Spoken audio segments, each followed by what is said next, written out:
এক সময় আসবে যখন পৃথিবী অন্ধকারে ঢেকে যাবে, মানুষ ঘুমাবে কিন্তু বিপদ জেগে থাকবে। সেই সময়ের নাম দাজ্জালের সময়। রাসূলুল্লাহ থেকে কিয়ামত পর্যন্ত দাজ্জালের চেয়ে বড় ফিতনা আর আসেনি। মানুষ আল্লাহকে ভুলে গেছে, দুনিয়ার চাকচিক্যেই এখন তাদের রব।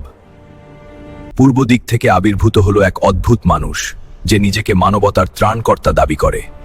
তার এক চোখ অন্ধ, তার কপালে লেখা কাফির, কিন্তু সবাই তা পড়তে পারে না। সে আকাশকে আদেশ দেয় বৃষ্টি নামে, জমিনকে বলে ফসল ফলাও। মানুষ চিৎকার করে বলে, তুমি আমাদের রব।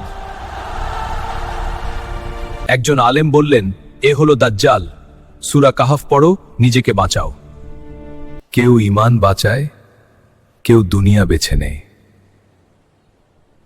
দাজ্জালের জান্নাত আসলে জাহান্নাম, আর তার জাহান্নামই আসল জান্নাত।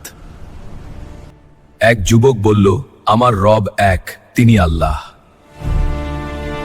তাকে হত্যা করা হলো, আবার জীবিত করা হলো। সে বলল, আল্লাহর কসম, তুই দাজ্জাল। দাজ্জাল থাকবে 40 দিন, একদিন হবে 1 বছরের সমান। মক্কা ও মদিনায় সে ঢুকতে পারবে না, ফেরেশতারা পাহারা দেবে। মদিনা 3 বার কেঁপে উঠবে, মুনাফিকরা বেরিয়ে যাবে।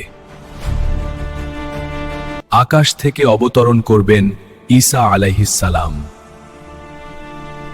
তিনি বলবেন, এই উম্মতের ইমাম তোমাদের মধ্য থেকেই। লুদ শহরের ফটকে দাজ্জালের মৃত্যু হবে। দাজ্জাল শুধু একজন নয়, সে একটি পরীক্ষা। আল্লাহ আমাদের সবাইকে হেফাজত করুন।